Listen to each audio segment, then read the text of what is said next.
আজকে আমরা দেখব কীভাবে আমাদের ওয়ার্ডপ্রেস ওয়েবসাইটে ডেট টাইম সেট করতে পারি। প্রথমে আমরা আমাদের ড্যাশবোর্ডে চলে আসব, এসে এখানে প্লাগইনস, অ্যাড নিউ, এখানে সার্চ বারে লিখব WP date and time short. এখানে যে প্রথমে আসবে সেটা ইনস্টল করে নেব এবং অ্যাক্টিভ করে নেব এটা। এবার আমরা পেজে যাব, গিয়ে একটা যে কোনো পেজ সিলেক্ট করব। এখানে আমি সিলেক্ট করতে সিম্পল পেজ।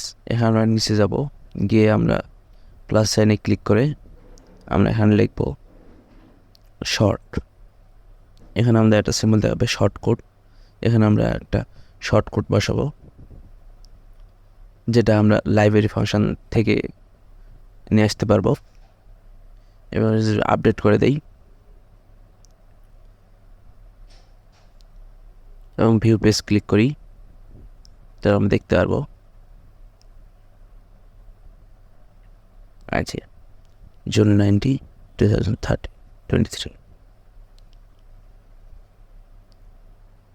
ধন্যবাদ সকলকে।